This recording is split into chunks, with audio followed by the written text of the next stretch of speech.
morning, evening, day or night, count out to count, ladies and gentlemen, who quest or troll the wonderful land of YouTube. My name is Trollumbo. And my name is MetalFH. And welcome to yet another By the Dozen Top 12.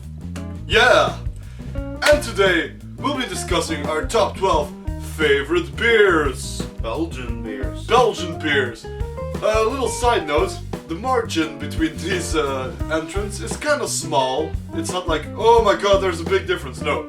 It's hard to pick a top 12 Belgian beers because there are over like 20 great Belgian beers, so yeah, that makes it fucking difficult. Well, there are a lot more good beers, I guess. Yeah, but we've tried. Maybe we've forgotten some. We haven't, well, maybe Metal did. I haven't included any of the regular beers because, well, yeah. Without further ado, let's get to number 2. No, number 12. For my number 12, I've chosen the beer called Orval. It sounds weird to pronounce these names in English, but hey. And it's kind of, well, it has a very distinct flavor though. It's easy to recognize this beer if you've tasted it before. It's kind of bitter, but there's some sourness in there. It's not like bitter like the coffee style bitter, it's not a stout. It's like it also has a distinct color. It's kind of like an amber color, but it has a dirtiness to it. Yes, but it is a fucking great, awesome beer. Just one of a kind. It's so great. On my number 12 is Tongerlo Prior. Well, I can't really say much about it except for it's a good beer.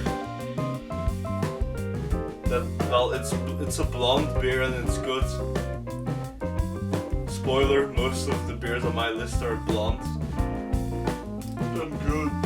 And good, yes. Moving on to number 11. Well, my number 11 is called Hommelbier. It's a very strange name, but you could translate it to Bumblebee beer. Wait, Bumblebeer, that would be a good name.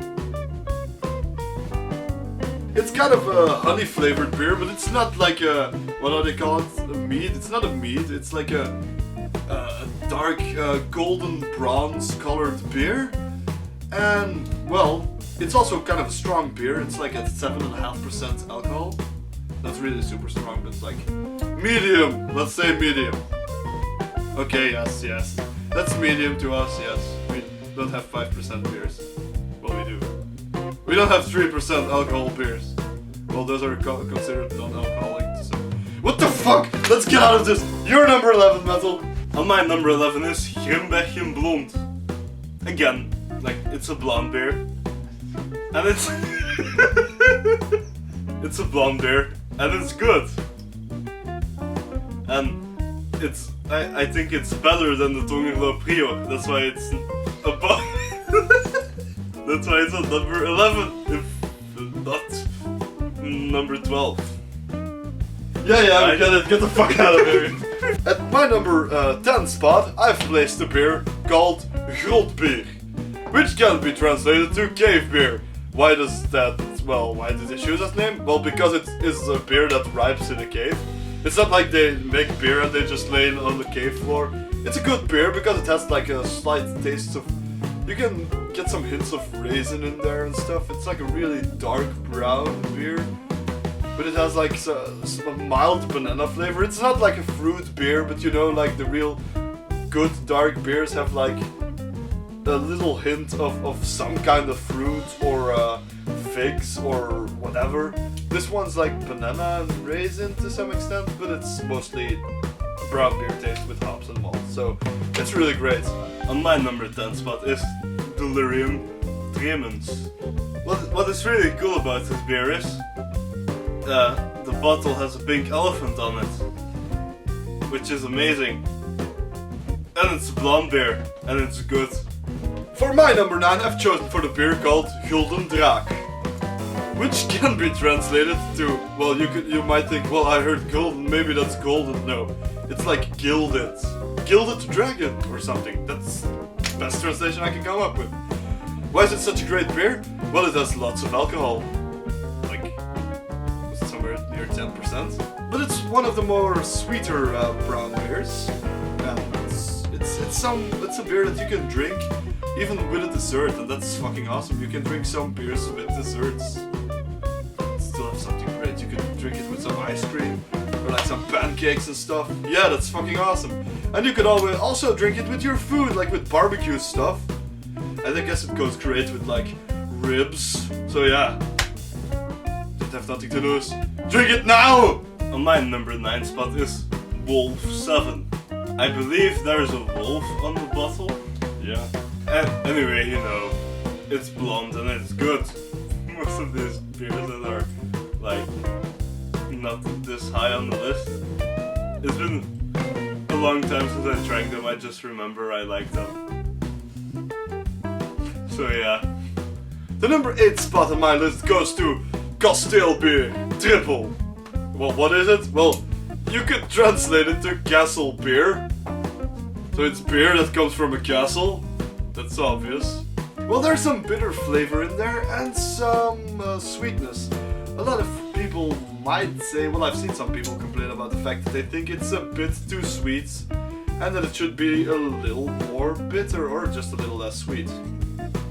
And some people think that, well, to some extent I agree with this.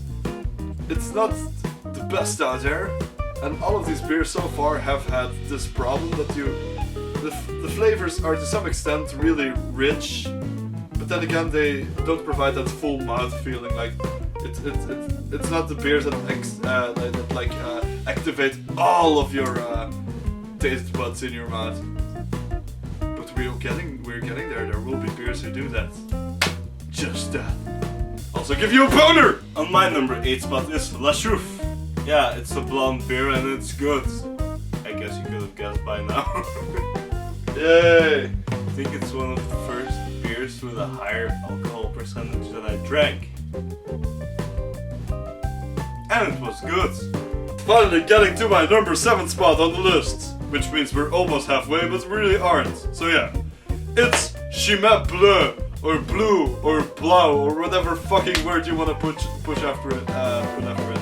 It's like the label is blue, and that's for some reason they use that to distinguish between the beers. And the difference between the beers is, well, you have 2 brown ones and 1 blonde one. The blue one is like the brown one with the highest alcohol percentage, and it has the richest flavor of the 2 brown ones. The blonde one is also really good, but I didn't include it in the list. And it's yet again one of those beers that this one gets close to getting you the full mouth. It activates a lot of your taste buds. It's always like a party in your mouth. But it still isn't fully there yet. It isn't the ultimate party. We're getting there, people. We're getting there. We're getting there! We are! On my number 7 spot, you've heard it before, Kasteel Tripel. Like the castle beer he was talking about earlier. You know, but just say everything that he said. It's blonde and it's good. Oh my god, the halfway marker, we're there! With my 6th spot, well, where I placed another brown beer that's also really good. It's called Malheur 12. Yeah, it's a beer with a French name because it comes from the French side of Belgium, like a lot of them also do. I've had Chimay before, that's also... It comes from a village called Chimay, so that's something. This beer doesn't come from a town called Malheur or something. Let's hope not, because that would be a bad town name, and if you don't know why, just search up the word, yeah. It's a good beer and it has 12 whopping percentages of alcohol! Yeah, it doesn't burn in your throat because it's, let's face it, there are no beers that will actually burn your throat, but you can taste the alcohol in there, and it's a good beer. It also has some of the bitterness and some of the sweetness. It's a really good beer. On my number 6 spot is Malheur 10. Yeah, seriously. Malheur 12 was a brown beer. Malheur 10 is a blonde beer. And it's good. On my number 5 spot we have a very good blonde beer this time. Yes, I have blonde beers in my list as well. Deal with it, bitches. It's called Duvel, which is like a dialect word for devil. So yeah, you know that it will kick you in the balls if you drink it. If you drink too many of them, you will be kicked so hard in your balls that your balls will come out of your mouth. It's a beer that has like a kind of dry, bitter taste. And it has so much of it has so much bubbles in there as well. Oh my god. and it's like the glass. If you drink it from the glass that they made for the beer, there's like an engravement at the bottom, and it makes like a tornado of bubbles, like going up there, with like nice white foam. It's like a really yellow yet somewhat golden color. It's really good. And it's one of those beers that you can actually drink also a few. Well, you can drink a few of them if you want to. Duvel has like 8.5% alcohol, so it's still not a really high alcohol percentage, but it gets you going and it gets you drunk. Yeah. And it tastes good. On my number 5 spot is Ciney Blond. It's a blonde beer. The brewery or something that made Ciney was apparently bought by 2 different beer companies, or I don't know, they're actually the same. This would be weird, because one is good and one is just... One of them is Carlsberg and one of them is Heineken. I hope you now know which is which. Back to Ciney Blond. It's a blonde beer and it's good. Duh! At number 4, we have, well, it's a very good beer from a very good year. I don't know from which year it comes. I was just joking. I was rhyming. Fuck you. Fuck you, Metal. It has a whopping beer. What? It has a whopping. It has a whopping percentage of alcohol. That's what I was gonna say, obviously. Of 30%. And it kicks you even harder in the balls. It kicks you so hard in the balls that your balls just explode on impact and destroy the fucking world. Yeah, it has like a taste of like roasted malt in there, which is really great. And there's like some distinct flavors of dark fruits as well. It's a really good beer. It could have some mildly coffee flavor if you want something like that, or some caramel. You can get a lot of flavors in there. There's a fucking shitload of flavors in there. That's all I can say. It's one of all those beers that actually activates all of your taste buds, well, almost. A lot of them. Hey, I don't know. Oh yeah, that beer that kicks you so hard in the balls is called Black Damnation. Which one was it? Because there's like 12 of them. Black Damnation number 3, Black Mass. On my number 4 spot is Broeder Jacob Double Espresso.